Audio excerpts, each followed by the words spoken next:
Hello students, this is Amit sir and today we are going to learn class 9th English. Okay, so let's open your lesson number 1. Student, lesson number 1 is belonging to unit 1 and the unit title is environment. Understand? So all the chapters, all the lessons which will come in this unit entirely will belong to environment, its importance and understanding. Did you understand? Okay, so the first reading A, the Jamun tree. Today we are going to learn the reading A, the Jamun tree. Okay, so let's open the Jamun tree. Student, reading A, the Jamun tree. It is a fictional story, and in this story the author has given a point of a small students towards the environment of and saving the trees. So before initiating this lesson we must know some important words. Okay, so let's open the last page of this chapter.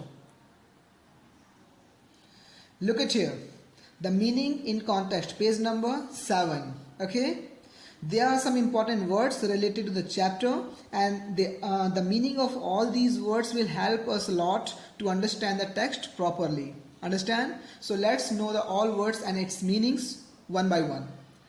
Cloud. Cloud means trying to hold. Okay, cloud means trying to hold. एक इस तरीके की आकृति जिसमें वो grip करने की कोशिश करता है. ठीक है, इसे हम क्या बोलते हैं? Claw. Next, sturdy. Sturdy means strong. It is very simple mean. Bihu, a popular festival in Assam. You know well about the Assam. It is a state of India. Okay, and in Assam, Bihu, this is a festival which is celebrated. Okay, next, naughty. Naughty means full of knots. गठान से full भरा हुआ. गठान से भरा हुआ उसे हम क्या बोलेंगे? Knots. Knots means गठान, और गठान से भरा हुआ वर्ड क्या कहलाएगा? Naughty. नेक्स्ट, याद रखेंगे ध्यान से इसे. Gnarled. Gnarled. Gnarled means solemn, फूला हुआ. ठीक है, जिसमें एक सूजन सा रहता है, एक फूला हुआ जो अपीयरेंस है. ठीक है, उसे हम क्या बोलेंगे? solemn. Gnarled. Sweltering. Sweltering, extremely and unfortunately hot in summer. In summer time we feel extremely hot and uncomfortable. Okay, so uncomfortably and extremely when we feel hot, and जब हमारे पसीने निकलते हैं, जब गर्मी लगती है हमें, तो उस कंडीशन को क्या बोलते हैं? Sweltering. Right. Luscious. Luscious means juicy.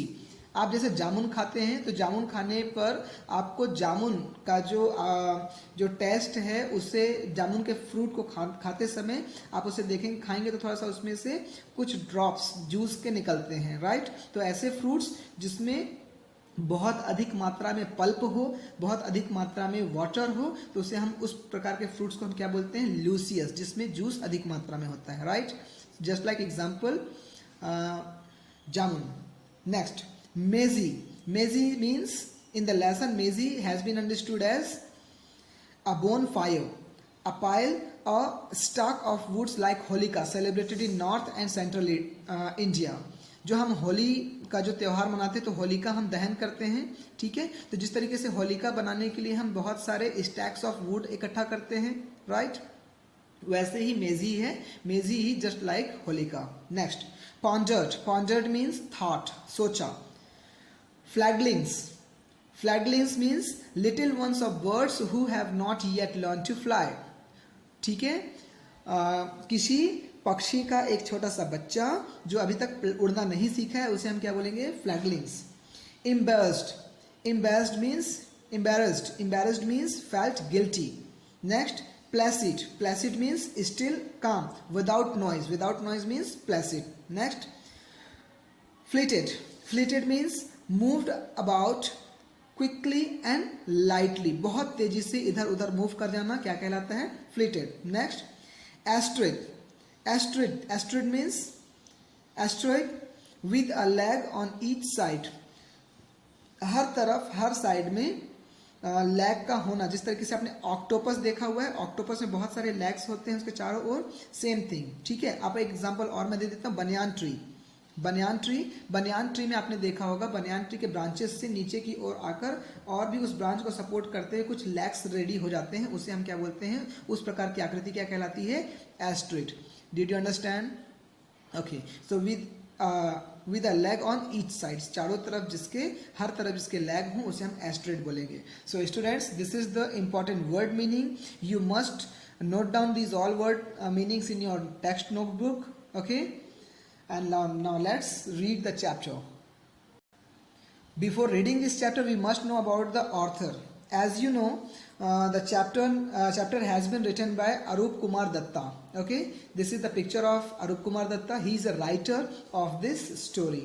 Okay, Arup Kumar Datta, basically he has written his contents in many languages, and basically Indian and foreign languages, including Japanese, German, Russian, and many more. Did you understand? And many more time he has made the all his writing for the students' purpose. Understand? He always have tried to make the students understand regarding the environment and all other objects and objectives. Okay, so dear students, let's know the contents of Arup Kumar Datta as the Jamun Tree. Let's begin the lesson. The Jamun Tree. In the backyard of the house where Rinky, Zonak, Mompi and Tinky lived stood a lovely Jamun tree. It was a tall and stately tree with dark green leaves and trailing branches that clawed into the sky. Dear students, इस story में हम देखते हैं कि Rinki, जोनक, मॉम्पी and टिंकी ये सभी अपने घर के पीछे जो एक जामुन का ट्री है वहाँ पर ये लोग रहते हैं. और वो जामुन की ट्री में बहुत सारे ब्रांचेस हैं. वहाँ पर वो सारा पूरा जामुन का जो ट्री है वो पूरे हरे पत्तों से भरा हुआ है और उसकी ब्रांचेस ऊपर आसमान की ओर आसमान को ग्रिप करते हुए क्लॉ की तरह पकड़े हुए दिखाई देती है. Right? The Jamun tree was a source of joy to the children. Jamun tree बच्चों के लिए source of joy का एक source हुआ करता था. They loved to climb its knotty branches and play hide and seek among the foliage. और वो सभी बच्चे अपने ही उम्र के, फॉलेज मीन्स अपने सेम उम्र के, अपने ही उम्र के सभी बच्चों के साथ में उन जो ट्री है, जो नॉटी उसकी ब्रांचेस होती थी, उस ब्रांचेस में चढ़ते थे, खेलते थे और बेसिकली वो हाइड एंड सीक का गेम वहाँ खेलते थे. During the sweltering summer months, जब समर के महीने में उन्हें बहुत ज़्यादा क्या होता था, पसीना निकलता था. Hot and tired after playing in the backyard the children took rest under the it's welcome shade. तो जब समर के टाइम में बच्चे खेलते हुए थक जाते थे और इन्हें बहुत पसीना निकलता था, बहुत ज़्यादा sweltering होती थी, तो बेसिकली उसे जामुन के ट्री के नीचे रेस्ट करते थे. Did you understand? Okay, next.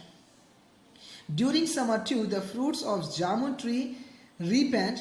At first these appeared in teeny unripe green clusters with gradually swelled into juicy purple colored fruits. Summer के समय पर ही, ठीक है, जो जामुन का जो फल होता है जनरली आप देखेंगे समर सीजन के लास्ट मोमेंट पे आता है. ठीक है, तो समर सीजन के लास्ट मोमेंट में जामुन का जो फ्रूट होता था, जामुन ट्री में वो फ्रूट्स लगते थे. In the beginning they appeared in a tiny and unripe green clusters, छोटे छोटे ग्रीन कलर में अपीयर्स होते हैं जामुन पहले.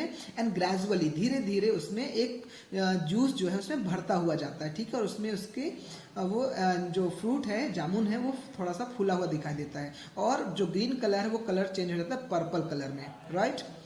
The branches of the tree drooped with the weight of their luscious burden. जो जामुन के जो ब्रांचेस होते थे उसमें इतने ज़्यादा फल लग जाते थे, ठीक है, कि वो अपने ल्यूसियस बर्डन के कारण थोड़ा सा नीचे की ओर झुक जाते थे. Their greatest joy was to eat the ripe jamun while sitting on a long sturdy branches of the tree.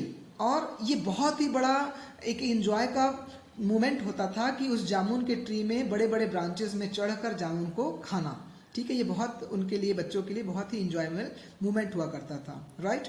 The tree bore so much fruits that children from the neighborhood dropped in to and ate as many jamuns as they could. जामुन जो होता था इतने सारे उसमें लगे हुए होते थे, इतना सारा उसमें जामुन हुआ करता था कि पड़ोस के भी बच्चे आकर वहां पर खेलते थे और इतना जामुन खाते थे जितना वो खा सकते थे. Did you understand? Okay. The backyard always resounded with the shrill cries of happy children. और बैकयार्ड में से हमेशा हमेशा और हमेशा एक साउंड, बच्चों की साउंड वहां से सुनाई देती थी. Right? Okay. The sharpy sweetness of jamun invited other visitors too. ध्यान रखेंगे, जो जामुन का ट्री था, जब उसमें जामुन लगता था तो वो बहुत सारे विजिटर्स को भी अपनी ओर अट्रैक्ट करता था. और वहाँ कौन कौन आते थे? A pair of squirrels who lived in a nearby bamboo groves. ठीक है, वहाँ पर जो पेयर ऑफ स्क्वैल्स आते थे जो कि पास के ही बम्बू ग्रोव में रहते थे, came regularly to nibble at the fruits. Nibble means खाना. ठीक है, ओके. तो जो स्क्वैरल्स आते थे वो फ्रूट्स को रेगुलर आते थे और खाते थे. Scores of beautiful blue bottles flitted around the tree, settling every now and then to drink nectar from the fruits. और वहीं पर पास में ही जितने ही जो अन्य जो कीड़े मकोड़े होते थे, ठीक है, वो भी आकर उस फ्रूट्स को खाते थे. Honey bees who seemed to be for ever busy. और वहां पर जो मधुमक्खियां होती थी वो हमेशा बिजी दिखती थी. ठीक है, जामुन ट्री के पास. Filled the air with their urgent buzzing. ठीक है, और वहां पर जो सरकमटेंस होता था उनके बजिंग साउंड से हमेशा भरा हुआ होता था. अंडरस्टैंड? जहां पर मधुमक्खियां रहती है, आपने आवाज भी सुना होगा, वो हमेशा बिज का साउंड करते रहते थे. तो इस तरीके से साउंड वहां पर लगातार आते रहता था. Ants arrived in great numbers. बहुत सारी संख्या में वहां पर चींटियां भी आती थी. Marching in straight lines to carry off the fruits which had fallen into the ground.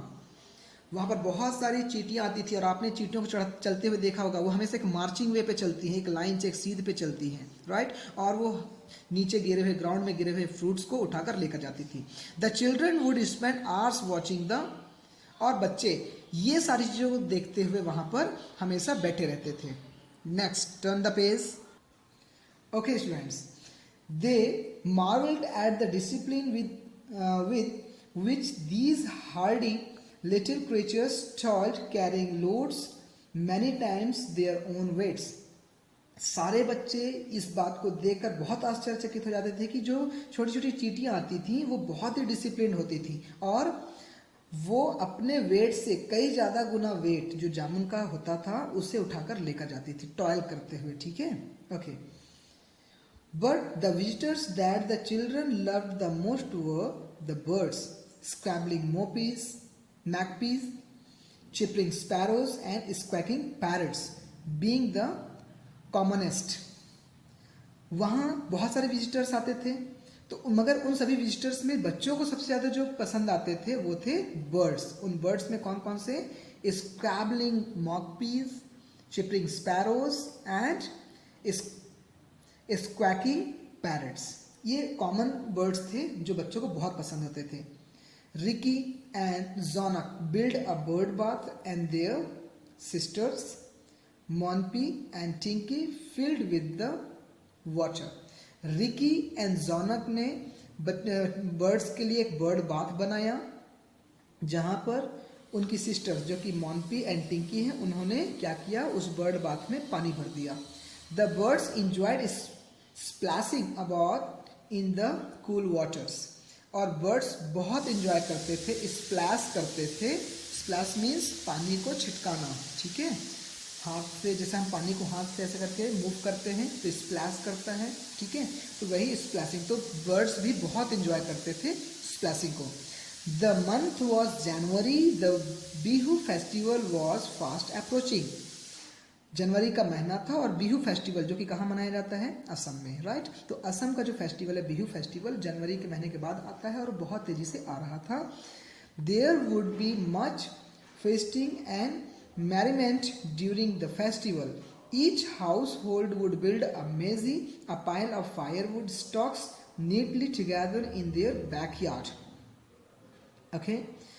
मैजी festival को सेलिब्रेट करने के लिए क्या होता है, प्रत्येक घर के पीछे में लोग क्या करते थे, फायरवुड का स्टॉक बनाते थे। जैसे हम होलिका बनाते हैं वैसा फायरवुड का स्टॉक बनाते हैं और उसे क्या कहते थे, लोग मेजी कहते थे।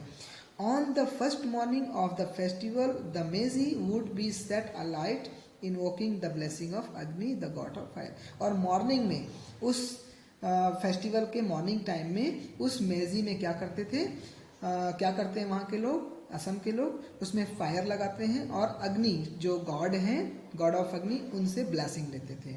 Right, let's build a champion मेजी this year, Ricky suggested a few days before the festival. Ricky, उन्होंने अपने सारे फ्रेंड्स को या अपने सिस्टर एंड ब्रदर्स को सजेशन दिया कि चलो इस बार हम क्या बनाते हैं, चैंपियन मैजी बनाते हैं। Right, Jonak, Monpi and Tinki warm to the idea. इस बात को सुनकर, इस आइडिया को सुनकर कि हाँ चलो चैंपियन मैजी बनाते हैं, ये सभी लोग काफ़ी खुश हो गए और काफ़ी एक्साइटेड हो गए। The most practical one saw the difficulties ahead, but where will we get so much wood from? Father might buy some firewood, but that will be just enough for a tiny मैजी। वहाँ पर जो उनका जो मॉन्पी, जो एक बहुत ही practical बच्चा था, ठीक है, वो बोलता है कि आखिर हमें चैंपियन मैजी बनाने के लिए लकड़ियाँ कहाँ से मिलेंगी। अगर फादर लेकर भी आते हैं तो वो जो फायरवुड लेकर आएंगे खरीद कर, ठीक है, तो वो तो बहुत थोड़ा सा होगा, तो जिससे हमारी कैसी मैजी बनेगी, टीनी मैजी, चैंपियन मैजी नहीं बन सकती। चैंपियन मैजी का मतलब यहाँ पर क्या है, एक ऐसी मैजी जो सबसे बड़ी हो, ठीक है, सबसे अट्रैक्टिव हो। Right, okay, true, agree Tinki. Mother uses a gas stove in the kitchen, there's no firewood in the house. Tinki बोलती है सही है, हमारे पास तो लकड़ियाँ नहीं हैं, और मम्मी घर में किचन में गैस स्टोव यूज़ करती है, इसलिए किचन में भी लकड़ी नहीं है। For a while the children pondered over the problem, then Tinky gaze fell on the jamun tree and his eyes light up. सभी बच्चे उस प्रॉब्लम की ओर पॉन्डर्ड करने लगे। पॉन्डर्ड मीन्स थॉट, उस प्रॉब्लम के विषय में सोचने लगे। उसी समय रिकी जामुन ट्री की ओर गेज करता है। गेज करना मतलब तिरछी निगाहों से देखना, ठीक है। उसने गेज किया जामुन ट्री की ओर, और उसकी आंखों में एक लाइट अप हुआ, मतलब उसके पास एक विचार आया। Right? We can chop down some of the biggest branches of the jamun tree, he exclaimed. It will provide us with so much firewood that we can easily build a giant maize. Giant means विशाल का है, ठीक है, और chop means काटना। जैसे सब्जी हम काटते हैं तो उसे कट नहीं बोलेंगे, चॉप बोलते हैं, ठीक है।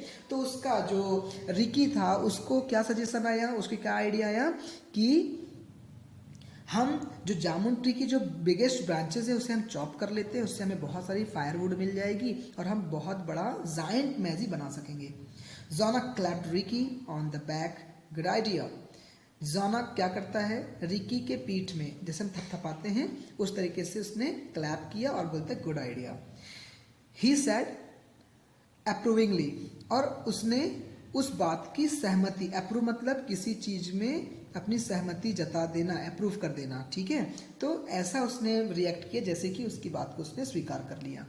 आवर मैजी would be the envy of the all our friends in the neighbourhood, और हमारी मैजी सबसे अच्छी होगी, सबसे अट्रैक्टिव होगी हमारे पड़ोस के अन्य दोस्तों की अपेक्षा। मॉम्पी एंड टिंकी वर इक्वली इंथुसिस्टिक मतलब उत्साह से भरा होना, ठीक है। मॉम्पी एंड टिंकी भी ठीक उतने ही एक्साइटेड हो गए थे।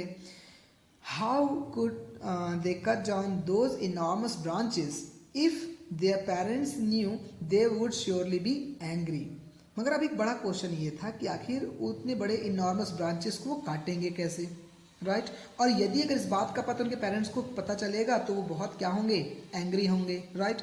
And even if they were 4 of them, cutting down a tree so large would take them at least 2 days। और उन्होंने ये बात भी कहा कि वो तो केवल 4 हैं, और 4 लोग अगर उस ट्री को काटने की कोशिश भी करते तो लगभग 2 दिन लग जाएगा। सो उन्होंने क्या सोचा कि उन्हें यदि अगर वो काटते हैं तो ये बहुत बड़ा वर्क होगा और इन्हें लगभग कम से कम 2 दिन लग जाएंगे। But the chance came just 1 day before the festival, ठीक है। पर अभी उनके पास केवल एक दिन बचा था फेस्टिवल के लिए. Their grandmother had fallen ill in Calcutta and she wanted their parents with her. Before they left their mother gave them very clear last minute instruction. ठीक है, मगर क्या हुआ कि फेस्टिवल के ठीक पहले एक थोड़ा सा बदलाव आया. ठीक है, एक उनके पास चांस आया. ठीक है, एक चांस आया उनके पास में कि ग्रैंड मदर की तबीयत खराब हो गई, और तबीयत खराब होने की वजह से जो कोलकाता में रहती थी, कोलकाता में, ठीक है, तो उन्होंने बुलाया कि एक बार मुझे देखने के लिए आ जाओ. जैसा हमारे साथ होता है, जब हमारे कोई नियर डियर रिलेटिव्स बीमार पड़ते तो हम उन्हें देखने जाते हैं, तो इसी तरीके से ग्रैंड मदर की तबीयत खराब हुई और उन्हें देखने के लिए उनके पेरेंट्स गए. तो पेरेंट्स के जाने से पहले मदर ने एकदम क्लियर इंस्ट्रक्शन दिया था कि आप बच्चों को घर में कैसे रहना है. ठीक है, तो क्या इंस्ट्रक्शन दिया था उन्होंने?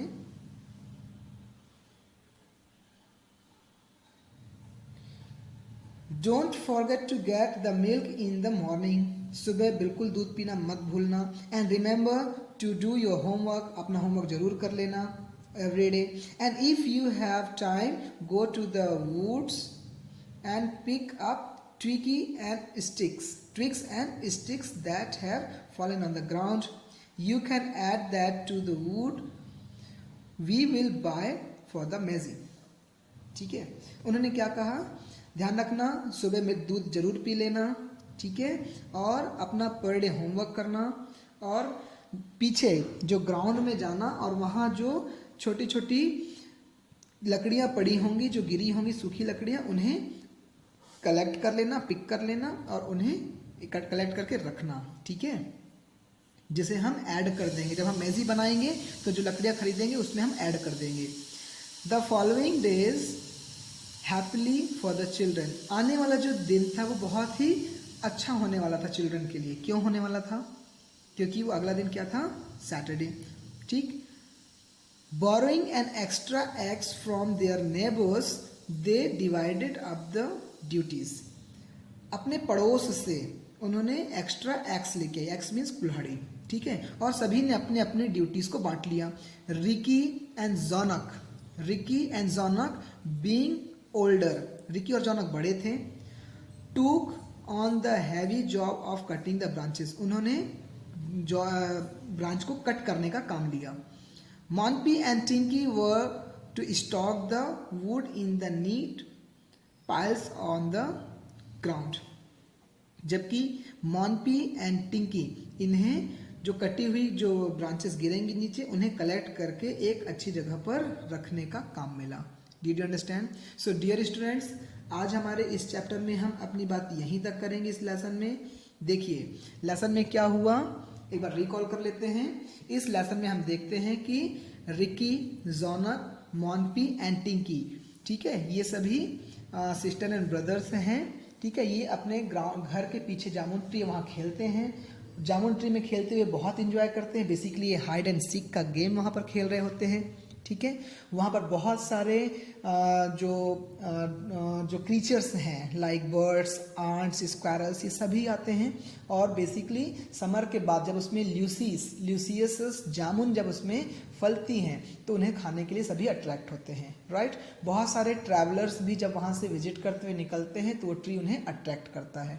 ठीक, बच्चे आंट्स के डिसिप्लिन्स को देखकर काफ़ी एस्टनाइज्ड होते हैं, सरप्राइज्ड रहते हैं. ठीक है, और उन्हें सबसे ज़्यादा पसंद कौन आता है? वहाँ आने वाले बर्ड्स. ठीक है, जिसमें से squirrels, sparrows and parrots and magpies, ये सब उन्हें बहुत पसंद होते हैं. ठीक है, फिर उन्हें ये बात पता चलती कि बिहू फेस्टिवल आने वाला है जनवरी के बाद. ठीक है, और उन्हें आइडिया आता है कि इस बार हम एक चैंपियन मैजी बनाते हैं. तो चैंपियन मैजी बनाने के लिए वुड कहाँ से आएगा, ये बात उनके लिए एक बड़ी प्रॉब्लम होती है. तो सभी इस प्रॉब्लम के लिए पॉन्डर्ड करते हैं, सोचते हैं. राइट, उसी बीच में रिकी के दिमाग में एक आइडिया आता है और वो देखता है कि जामुन ट्री की ब्रांचेस को क्यों ना हम काटेंगे बड़ी ब्रांचेस को, तो हमें बहुत सारे वुड मिल जाएंगे और हम उसे कैसा मैजी बना सकते हैं?